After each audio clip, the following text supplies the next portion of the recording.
Hello student. आज हम लोग बीए, बीएससी, बीकॉम और बीबीए में फिफ्थ सेमेस्टर में को करिकुलर का पेपर को हम आज सॉल्व करेंगे, देखेंगे उसके प्रश्न और उत्तर। पेपर का नाम है analytic ability and digital awareness.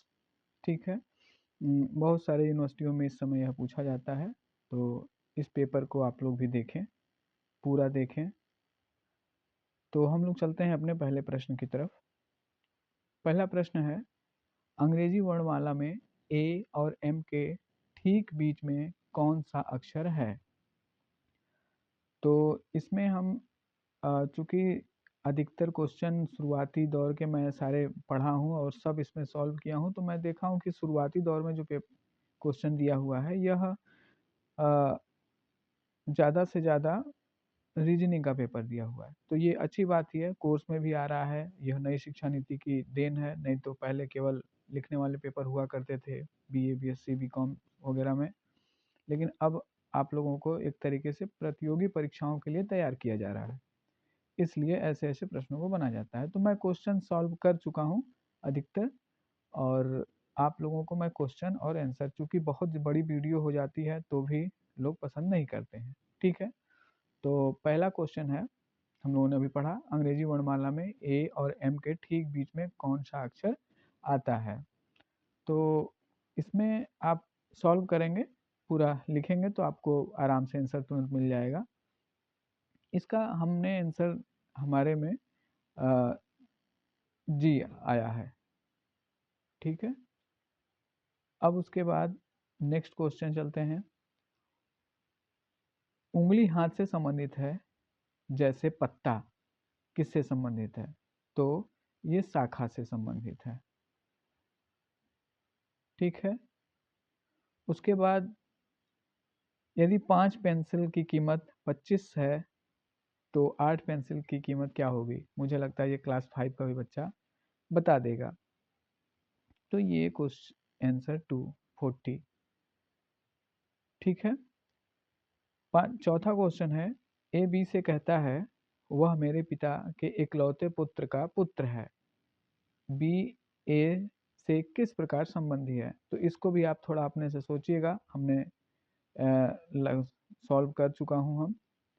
तो इसको हम लोग, इसका आंसर हमने निकाला है पुत्र। यह अपने पुत्र से ही कह रहा है वह व्यक्ति। ठीक है। नेक्स्ट चलते हैं हम पांचवें प्रश्न की तरफ। पांचवा प्रश्न क्या है, किसी निश्चित कूट भाषा में यदि CAT को DBU लिखा है तो DOG को कैसे लिखा जाएगा? इसमें भी यह रीजनिंग का प्रश्न है। आप इसे देखेंगे, जैसे यहाँ पर C है, C के बाद इसमें C के बाद D है, A के बाद B है, T के बाद U है। वैसे ही DOG को भी आप करेंगे, D के बाद E आएगा, तो ये ऑप्शन आपका A आंसर आएगा। आप देखेंगे। फिर छठवां आंसर देखते हैं हम, छठवां क्वेश्चन देखते हैं। यदि P Q से बड़ा है और Q R से बड़ा है तो निम्नलिखित में से कौन सा सत्य है? तो ये इसमें दिखा रहा है कि आप P छोटा है, R बड़ा है, P बड़ा है, R छोटा है, Q छोटा है, P बड़ा है, ऐसे करके तो इसमें आएगा दूसरा और तीसरा दोनों आंसर होगा। तो ये चौथा हमारा आंसर सही हो जाएगा। सातवां क्वेश्चन है हमारा, सभी बिल्लियां जानवर हैं, कुछ जानवर कुत्ते हैं, कौन सा कथन सही है? ठीक है। तो सातवां का तीसरा आंसर सही होगा, कुछ जानवर बिल्लियां हैं। आठवां प्रश्न चलते हैं हम। आठवें में ABCDE एक पंक्ति में बैठे हैं। ए सबसे बाईं ओर है, बी सी और डी के बीच में है, ई सबसे दाईं ओर है। बीच में कौन बैठा है? ठीक है। बीच में कौन बैठा है? तो इसको आप सॉल्व करेंगे तो ये आंसर निकल के आएगा बी। नौवां क्वेश्चन, इसमें से विषम संख्या ज्ञात कीजिए। तो बिल्कुल यह सिंपल है, इससे सिंपल मुझे नहीं लगता है कि और कुछ होगा।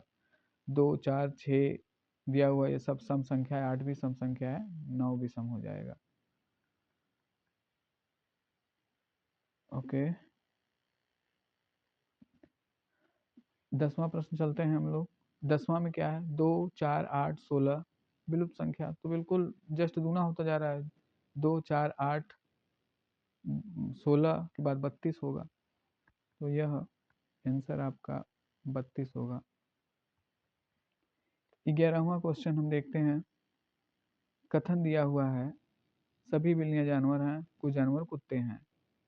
तो आप इसका जब निकालेंगे निष्कर्ष, तो कुछ बिल्लियां कुत्ते हैं, कुछ जानवर बिल्लियां हैं, तो इसका आंसर निकलेगा ये केवल 2 अनुसरण कर रहा है, मतलब कुछ जानवर बिल्लियां हैं। अब चलते हैं हम 12वां क्वेश्चन पे। 12वां क्वेश्चन है, ये एक क्रम बना हुआ है ऊपर नीचे करके, तो इसे भी आप ध्यान से देखेंगे तो आपको तुरंत समझ में आ जाएगा। ये ऊपर है, फिर नीचे, फिर ऊपर, फिर नीचे, तो जाहिर सी बात है फिर से ये पहला आंसर इसका सही होगा। तो इस तरीके से हमने 12 प्रश्नों को सॉल्व किया।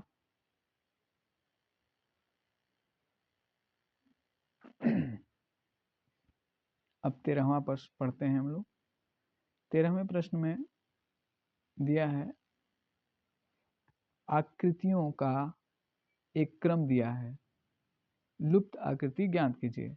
तो यदि त्रिभुज, वर्ग, वर्ग 4 हो जाएगा, पंचभुज, तो जाहिर सी बात है ए होगा ये। षष्ठभुज, ठीक है। 14वां प्रश्न है, एक घन में 1 से 6 संख्याएं हैं, यदि 1 से 6 के विपरीत है, 1 6 के विपरीत है और 2 5 के विपरीत है, तो कौन सी संख्या 3 के विपरीत होगी? तो ये होगा 4 आंसर। 15वां क्वेश्चन है, यदि एक कागज को 2 बार मोड़ा जाए और बीच में एक छेद किया जाए, तो उसे खोलने पर कितने छेद दिखाई देंगे? तो आप इसे करके देखिएगा, ये 4 दिखाई देंगे, ठीक है। 16 क्वेश्चन है, x का मान क्या है? यहाँ x प्लस 5 बराबर 10 कथन पहला है। दूसरा है x2 बराबर 25। तो ये कथन जो है पहला ही पर्याप्त है, आपको पहले से ही पता चल जाएगा कि x प्लस 5 बराबर 10, मतलब पहले से पता चला x का मान 5 होगा। तो यहाँ पर कथन अकेले ही पर्याप्त है पता करने के लिए, ठीक है ना। ओके, अब चलते हैं हम 17वें क्वेश्चन पे। टाइम ज़्यादा बड़ा वीडियो होता जाता है तो दिक्कत होती है। नेक्स्ट चलते हैं हम। एक स्कूल ने खेल के मैदान में छात्रों की दुर्घटनाओं में वृद्धि देखी, तो वो क्या कार्रवाई करेगा? खेल के मैदान में सीसीटीवी लगाएंगे, या दूसरा सभी खेल गतिविधियों को स्थगित करेंगे? तो जाहिर सी बात है यहाँ पर खेल के मैदान में सीसीटीवी कैमरे लगाए जाएंगे, तो ए सही होगा। 18वां है, सभी पक्षी उड़ सकते हैं, पेंगुइन पक्षी है, निष्कर्ष। तो पेंगुइन उड़ सकते हैं, सभी पक्षी उड़ सकते हैं, तो यहाँ पर आप देखेंगे दोनों ही स्मरण करते हैं, क्योंकि कथन के अनुसार पेंगुइन एक पक्षी है। 19वां प्रश्न देखेंगे आप, एक ट्रेन सुबह 9 बजे शहर ए से निकलती है और दोपहर 1 बजे शहर बी पहुंचती है। दूसरी ट्रेन सुबह 11 बजे शहर बी से निकलती है और दोपहर 3 बजे शहर ए पहुंचती है। कौन सी ट्रेन तेज है? तो आप सॉल्व करेंगे तो आपको समझ में आ जाएगा। बिल्कुल अंतर नहीं है, 4-4 घंटे में दोनों पहुंच रही हैं, तो इसलिए दोनों की समान गति होगी, ठीक है। 19 क्वेश्चन हो गए। उसके बाद 20वां क्वेश्चन है, समस्या, एक कारखाने में कच्चे माल की कमी है, प्रबंधक को क्या करना चाहिए? तो इसमें आप ऑप्शन पढ़ेंगे तो आपको समझ में आएगा कि किसी अन्य आपूर्तिकर्ता से कच्चा माल खरीदें, यही आंसर सही आएगा। थोड़ा मैं जल्दी जल्दी चल रहा हूँ, चूँकि टाइम बड़ी वीडियो हो जाती है तो पसंद नहीं करते हैं लोग। एक प्रबंधक को बार बार सॉफ्टवेयर क्रैश होने पर पता चलता है, सबसे अच्छा क्या उपाय है?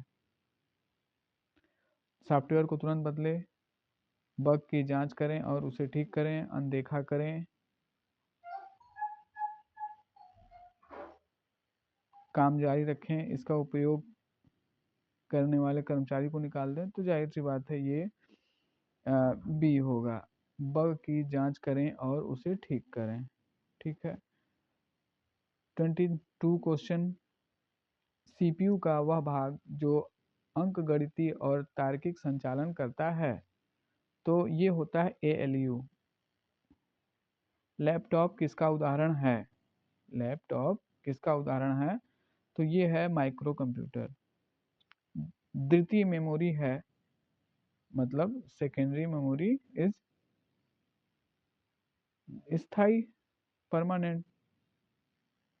ये हो गया। तो अभी हम लोग 24 क्वेश्चन को ही सॉल्व करते हैं। नेक्स्ट पार्ट और बनाएंगे हम, उसमें हम आगे का क्वेश्चन सॉल्व करेंगे। Okay, thank you.